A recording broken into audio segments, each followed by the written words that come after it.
Hello friends, welcome back to our channel all-in-one #subscribe to learn. I hope that you all are fine at your home, and it's my humble request to follow the COVID protocols so that you can prevent yourself as well as your family from the COVID infection. Now let's continue the first chapter of class 9th of chemistry, that is matter in our surroundings. As you know that we have already deal with many topics, okay, about the definition of matter, then Brownian motion, after that characteristics of particles, properties of solid, liquid, gases, then after why solid, liquid, gases have different property, diffusion, examples of diffusion. Now we will deal with the common unit of temperature and the SI unit of temperature. Now let's start it. Which is known as the common unit of temperature and which is known as the SI unit of temperature. Now let us start. We use Celsius scale of temperature for measuring the temperature in our daily life. So the common unit of measuring temperature like melting point, boiling point, etc. is degree Celsius, which is written in the form short as degree C. ये जो यहाँ पे zero का sign है ऊपर में उसको degree कहते हैं, तो आप लोगों को पहले से भी पता होगा. ठीक है, यानी हमने पहले जाना कॉमन यूनिट ऑफ टेम्परेचर क्या है कॉमन यूनिट ऑफ टेम्परेचर, तो डिग्री सेल्सियस यानी सेल्सियस स्केल. क्योंकि सेल्सियस स्केल ऑफ टेम्परेचर हम लोग डेली लाइफ में टेम्परेचर को मेजर करने के लिए यूज़ करते हैं, इसके लिए कॉमन यूनिट ऑफ टेम्परेचर क्या हो गया, डिग्री सेल्सियस, जिसको लिखते हैं डिग्री सी के जगह पे. अब कुछ एग्जांपल्स हो गए क्या, जैसे मेल्टिंग पॉइंट ऑफ आइस क्या है 0 degree Celsius, boiling point of water क्या है 100 डिग्री सेल्सियस, एटसेट्रा. अब आते हैं क्या कि जो कि इसका ऐसा यूनिट ऑफ टेम्परेचर है, कौन सा है, देखिए there is another scale of temperature called Kelvin scale of temperature which is used by the scientist mainly for research work. The SI unit of measuring temperature is Kelvin, which is denoted by the symbol K. यानी यहाँ हमें क्या पता चल रहा है, तो एक अनदर यूनिट है टेम्परेचर का जिसको केल्विन टेम्परेचर कहते हैं, केल्विन स्केल. केल्विन स्केल क्या होता है, तो ज़्यादातर साइंटिस्ट के द्वारा यूज़ किया जाता है रिसर्च वर्क के लिए, और इसी को ऐसा यूनिट ऑफ मेजरिंग टेम्परेचर भी कहते हैं. अब एक चीज़ जो आप लोग को नहीं मालूम होगा, ज़्यादातर स्टूडेंट को क्लास 9th 10th में नहीं मालूम होता, उनको 11th 12th में जाके पता चलता है, या कि बहुत को तो मालूम ही नहीं होता, क्योंकि जनरली अभी तो आप न्यूमेरिकल यूज़ करते नहीं. अभी क्लास 9th में जो आपने यहाँ पे न्यूमेरिकल देखा होगा, ये न्यूमेरिकल सिर्फ हम लोग डिग्री सेल्सियस को यानी सेल्सियस स्केल वाले को केल्विन स्केल में कन्वर्ट करना, केल्विन स्केल को डिग्री सेल्सियस स्केल में. जब आप क्लास 11th 12th में जाते हैं तो वहाँ आप सॉल्व तो करते हैं सबको केल्विन टेम्परेचर में, बट आपको पता नहीं कि आप केल्विन स्केल में ही क्यों कन्वर्ट करके यूज़ कर रहे हैं. तो मैं आपको बता दूं, केल्विन स्केल में हम लोग कन्वर्ट करके इसलिए यूज़ करते हैं क्योंकि केल्विन स्केल के अंदर कोई भी सब्सटेंस ऐसा नहीं है जिसका मेल्टिंग पॉइंट, बॉइलिंग पॉइंट या अदर टेम्परेचर निगेटिव में आए. अगर हम सेल्सियस स्केल में यूज़ करेंगे तो बहुत सारा जो सब्सटेंस का मेल्टिंग पॉइंट होगा या बॉइलिंग पॉइंट होगा या फ्रीजिंग पॉइंट होगा, वो सब हम लोग को क्या करना पड़ेगा, तो माइनस में लेना पड़ेगा, और उससे हमारा इक्वेशन और सारा चीज़ खराब हो जाएगा. इसलिए हम लोग जब भी साइंटिस्ट वर्क करते हैं या फिर हम लोग भी जब न्यूमेरिकल पर्पस पे वर्क करते हैं तो हम लोग टेम्परेचर को सेल्सियस स्केल में ना लेके केल्विन स्केल में लेते हैं, और इसीलिए केल्विन स्केल जो है वो ऐसा यूनिट ऑफ टेम्परेचर भी कहा जाता है. तो ये बहुत इंपॉर्टेंट पॉइंट था. आई होप कि अभी से लेके आपके माइंड में क्लियर होगा, और अब जब आप कोई न्यूमेरिकल सॉल्व करेंगे 11th 12th या और किसी में, तो वहाँ जब आप देखेंगे कि केल्विन स्केल क्यों यूज़ हो रहा है, बार बार हम लोग क्यों कन्वर्ट कर रहे हैं, तो आपके मन में ये कन्फ्यूज़न नहीं होगा कि हम लोग क्यों कर रहे हैं, पहला बात. और दूसरा बात ये होगा कि अब आपसे जब भी कोई पूछेगा ऐसा यूनिट क्या है, तो आप इजीली कह देंगे केल्विन स्केल, क्योंकि आपको पता है कि केल्विन स्केल ही इसी चीज़ के लिए यूज़ होता है और क्यों यूज़ होता है. ठीक, आप देखते हैं केल्विन स्केल में क्या, आप देखिए जो वहाँ melting point of ice 0 degree था वो यहाँ 273 केल्विन है, तो काफ़ी इजी हो गया ना. वैसे boiling point of water 373 kelvin हो गया, काफ़ी इजी हो गया. अब यहाँ पे सबसे इंपॉर्टेंट चीज़ की रिलेशन क्या है केल्विन स्केल और सेल्सियस स्केल में. ठीक, the relation between Kelvin scale and Celsius scale of temperature can be written as, कैसे रिटन एज, देखिए temperature on Kelvin scale is equal to temperature on Celsius scale plus 273 degree. ठीक है, यानी kelvin scale पे temperature कितना होगा, तो Celsius scale पे टेम्परेचर जितना होगा उसमें 273 डिग्री ऐड कर देंगे. बहुत बार बच्चे क्या करते हैं, मल्टीप्लाई कर देते हैं और क्वेश्चन को गलत कर लेते हैं. जैसे देखिए ये क्वेश्चन से और ज़्यादा क्लियर होगा. क्वेश्चन है convert the temperature of 25 degree Celsius to the Kelvin scale, यानी 25 डिग्री सेल्सियस को हम लोग को केल्विन स्केल में कन्वर्ट करना है.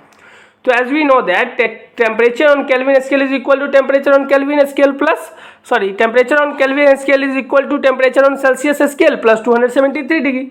अब देखिए टेम्परेचर ऑन सेल्सियस स्केल जो यहाँ है वो कितना है 25 डिग्री सेल्सियस ना, तो 25 degree plus 273 which is equal to 298, और इसको हम लोग सिर्फ के से डिनोट करते हैं ना, यहाँ पे डिग्री का साइन यूज नहीं होता।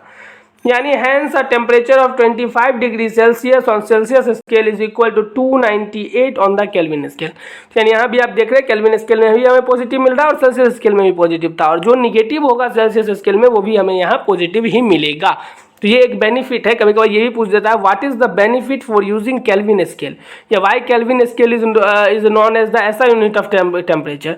तो Kelvin scale is known as the SI unit of temperature because it gives the temperature of every substance is in positive number, whereas the Celsius scale gives the in some temperature of other some substance in negative number, therefore। तो इस तरीके से आप बहुत सारा answer कर सकते हैं, और ये क्लास 11th के भी बेसिस पे और क्लास 9th के भी बेसिस पे। चलिए एक और क्वेश्चन है।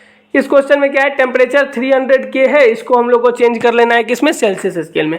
यहाँ जो के है ये थोड़ा सा स्मॉल में यूज़ हो गया है, बट आप जो यहाँ पे लिखेंगे वो कैपिटल में लिखेंगे, स्मॉल में नहीं लिखेंगे, क्योंकि केल्विन टेम्परेचर जब भी लिखते हैं उसको कैपिटल में लिखते हैं जैसे यहाँ लिखा हुआ है। ठीक है फ्रेंड्स, चलिए अब solution. We know that Kelvin, ये रिलेशन आपको हमेशा याद रखना है कि temperature on Kelvin scale is equal to temperature on Celsius scale plus 273। अब केल्विन स्केल का टेम्परेचर हमें मालूम है 300, हमने 300 लिख दिया। अब temperature on Celsius scale plus 273, तो केल्विन स्केल के जगह पे हमने 300 लिख दिया, और टेम्परेचर ऑन सेल्सियस स्केल को टेम्परेचर ऑन सेल्सियस स्केल ही रहने दिया, और यहाँ प्लस 273 डिग्री लिख दिया। अब टेम्परेचर ऑन सेल्सियस स्केल निकालने के लिए जो 273 इधर पॉजिटिव है उसको हम लोग को उससे नेगेटिव में ले जाना होगा, तो 300 में से जब हम लोग 273 माइनस करेंगे तो वो 27 आ जाएगा। तो यानी टेम्परेचर ऑन सेल्सियस स्केल कितना हो गया 27 डिग्री सेल्सियस। यानी अगर कोई टेम्परेचर केल्विन स्केल में 300 केल्विन है तो वो सेल्सियस स्केल पे 27 डिग्री सेल्सियस होगा। ठीक है, it is clear from the above discussion that to convert a temperature on Celsius scale to Kelvin scale we have to add 273 to the Celsius temperature, and to convert a temperature on Kelvin scale to the Celsius scale we have to subtract 273 to the Kelvin temperature। यानी यहाँ से हमको ये बात पता चलता है, ये दो इजी ट्रिक है। अगर कोई बच्चे अगर फटाफट करना चाहते हैं तो उनके लिए वो इतना फार्मूला नहीं याद करेंगे, तो उनको एक चीज़ बस सिंपल माइंड में रखना है कि अगर आप सेल्सियस स्केल को केल्विन स्केल में टेम्परेचर में कन्वर्ट कर रहे हो तो आपको 273 ऐड करना होगा, और अगर आप केल्विन स्केल से सेल्सियस स्केल में कर रहे हो तो आपको 273 सब्ट्रैक्ट करना होगा। बस इस बात को अपने माइंड में रखेंगे तो आपको और ज़्यादा कन्फ्यूजन्स नहीं होंगे। या नहीं तो फिर ये रिलेशन वाला फार्मूला याद कर लीजिए जो हमने यहाँ भी लिखा है ब्लू से, इसको आप याद कर लेंगे तो फिर आपको समस्या नहीं होगी। ठीक है फ्रेंड्स, चलिए अब आगे बढ़ते हैं। अब क्या, change of state of matter, यानी स्टेट ऑफ मैटर में चेंजेस भी तो होते हैं, उसमें क्या कारण होते हैं और क्या क्या उसके प्रॉपर्टीज हैं, उस चीज़ पे हम लोग डिस्कस करेंगे। तो matter can exist in 3 physical state. Matter क्या होता है, तो एग्जिस्ट करता है 3 फिजिकल स्टेट में। कौन कौन सा, solid, liquid, solid state, liquid state और गैसियस स्टेट में, यानी वेपर स्टेट में। यानी 3 स्टेट कौन कौन से हैं, सॉलिड, लिक्विड और गैस। अब हम लोग चेंज कर सकते हैं इसके फिजिकल स्टेट को 2 वेज से। कौन कौन सा 2 वेज है, पहला बाय चेंजिंग इट्स टेम्परेचर और दूसरा बाय चेंजिंग द प्रेशर। यानी ऐसे कभी भी आपसे पूछा जा सकता है to change the physical state of matter how many ways, तो there are 2 ways to change the physical state of matter, first by changing the temperature and second by changing the pressure. अब सबसे पहले हम लोग देखेंगे कि effect of change of temperature, यानी temperature को चेंज करने से क्या क्या इफेक्ट होता है। तो सबसे पहला है सॉलिड टू लिक्विड, जिसको हम लोग मेल्टिंग कहते हैं। तो क्या मेल्टिंग क्या होता है, the process in which a solid substance changes into liquid on heating is called melting और फ्यूजन। ज़्यादातर मेल्टिंग को ही फ्यूजन भी कहते हैं। बहुत सारे बच्चे यहीं पे मिस्टेक कर देते हैं कि वो ऑन हीटिंग नहीं लिखती, और ये बहुत ज़्यादा इंपॉर्टेंट चीज़ है कि हो क्या रहा है। तो द प्रोसेस इन विच, यानी वैसा प्रोसेस, ऐसा प्रक्रिया जिसमें एक सॉलिड सब्सटेंस चेंज हो रहा है लिक्विड में, सॉलिड लिक्विड में चेंज हो रहा है, बट कैसे चेंज हो रहा है, तो हीट करने से, यानी टेम्परेचर को इंक्रीज करने से। तो इज कॉल्ड मेल्टिंग, उसको हम लोग मेल्टिंग कहते हैं या फिर फ्यूजन कहते हैं। अब मेल्टिंग पॉइंट क्या होता है, तो the temperature at which a solid melts and changes into liquid at atmospheric pressure is called melting point of the substance. यानी मेल्टिंग पॉइंट किसको कहते हैं? तो उस टेम्परेचर, जिस टेम्परेचर पे कोई भी सॉलिड सब्सटेंस मेल्ट करना स्टार्ट करता है और लिक्विड में चेंज होने लगता है एटमॉस्फेरिक प्रेशर पे, तो उसको हम लोग melting point of the substance कहते हैं, उसको हम लोग मेल्टिंग पॉइंट कहते हैं। अब यहाँ पे नोट है, क्या है नोट है? Higher the melting point of a solid substance greater will be the force of attraction between its particles. यानी जिस सब्सटेंस का जितना ज्यादा मेल्टिंग पॉइंट होगा उतना ही उसका फोर्स ऑफ अट्रैक्शन भी ज्यादा होगा, क्योंकि ये तो सिंपल बात है, क्योंकि मेल्टिंग में क्या कर रहे हैं आप? उसके फोर्स ऑफ अट्रैक्शन को तोड़ रहे हैं, तो जितना उसमें फोर्स ऑफ अट्रैक्शन ज्यादा होगा उतना ही आप उसको तोड़ पाएंगे ना, तो उतना ही आपको मेल्टिंग पॉइंट के लिए टेम्परेचर ज्यादा देना होगा, तो यानी उसमें मेल्टिंग पॉइंट भी ज्यादा होगा। चलिए अब सेकंड पे आते हैं, ये क्या? Liquid to gas. इसमें क्या होता है? बॉइलिंग और वेपोराइजेशन। इसको बॉइलिंग कहते हैं या फिर वेपोराइजेशन भी कहते हैं। तो बॉइलिंग क्या होता है? तो अब तो डिफिनेशन आप काफी इजी कह सकते हैं, the process in which liquid substance changes into gas rapidly on heating is called boiling. यहाँ पे भी क्या इंपॉर्टेंट है? तो ऑन हीटिंग, ये मिस नहीं होना चाहिए। और बॉइलिंग पॉइंट भी simple, the temperature at which the liquid boils and changes rapidly into a gas at atmospheric pressure is called boiling point of the liquid. क्योंकि हम लोग मेल्टिंग पॉइंट समझ गए तो बॉइलिंग पॉइंट भी समझ जाएंगे, फ्रीजिंग पॉइंट भी समझ जाएंगे, और जो एक होता है, कौन सा होता है, क्या बता सकते हैं हम? फ्रीजिंग पॉइंट के अलावा जो कि बॉइलिंग का रिवर्स होगा। बॉइलिंग का रिवर्स होगा यानी वेपर से लेकर के वो किस में चेंज हो जाएगा? तो लिक्विड में चेंज हो जाएगा। अभी देखेंगे हम लोग। अब नोट में आते हैं, higher the boiling point of a liquid greater will be the force of attraction between the particles. यानी जितना ज्यादा बॉइलिंग पॉइंट होगा लिक्विड का उतना ही ज्यादा फोर्स ऑफ अट्रैक्शन होगा उसके पार्टिकल्स के बीच में। आप लोग को याद आया कि नहीं आया? अब तो आपको दिख ही जाएगा। कंडेंसेशन होता है वो, जिसमें हम लोग क्या कहते हैं? गैस को लिक्विड में चेंज करते हैं। बहुत सारे बच्चे इसको समझ गए होंगे, इसलिए मैंने पहले नहीं बताया कि देखते हैं आप लोग तब याद कर पाते हैं या नहीं। तो कंडेंसेशन का सबसे अच्छा एग्जांपल है फॉर्मेशन ऑफ क्लाउड, आप लोग जानते ही हैं। अब देखिए थर्ड क्या है? गैस टू लिक्विड चेंज यानी कंडेंसेशन। कंडेंसेशन में क्या होता है? The process of changing a gas और vapour to liquid by cooling. अब देखिए यहाँ पे चेंजेस आ गया ना, इसमें कूल करना पड़ रहा है, इसको condensation. Note condensation is the reverse process of boiling. Condensation क्या है? तो रिवर्स प्रोसेस ऑफ बॉइलिंग है। बॉइलिंग में क्या होता था? तो लिक्विड चेंज होता था गैस में जब उसको हीट किया जाता था। यहाँ क्या हो रहा है? गैस चेंज हो रहा है लिक्विड में जब इसको कूल किया जा रहा है। अब आते हैं फोर्थ वन में, यानी the liquid to solid change that is known as freezing. तो the process of changing of a liquid into a solid by cooling is called freezing. अब यहाँ क्या हो गया? लिक्विड जो है उसको फ्रीज कर करके कूल करके हम लोग सॉलिड में कन्वर्ट कर रहे हैं। तो ये किसका रिवर्स प्रोसेस हो गया? ये मेल्टिंग यानी फ्यूजन का रिवर्स प्रोसेस हो गया। आज हम लोग यहीं तक रुकेंगे। लेटेंट हीट पढ़ लेते हैं, लेटेंट हीट के 2 टाइप्स पढ़ लेते हैं। नेक्स्ट डे हम लोग लेटेंट हीट के 2 टाइप्स भी डिस्कस करेंगे। अब लेटेंट हीट क्या होता है? तो that the heat energy which has to be supplied to change the state of a substance is called its latent heat. यानी लेटेंट हीट किसको कहते हैं? तो वो हीट एनर्जी जो जरूरी है, जो जितना सप्लाई करना पड़ेगा किसी भी सब्सटेंस के स्टेट को चेंज करने के लिए, तो उसको हम लोग लेटेंट हीट कहते हैं। यानी जितना टेम्परेचर हमें इंक्रीज करना होगा किसी भी सब्सटेंस के स्टेट को चेंज करने के लिए या फिर डिक्रीज करना होगा, तो उसको हम लोग लेटेंट हीट कहते हैं।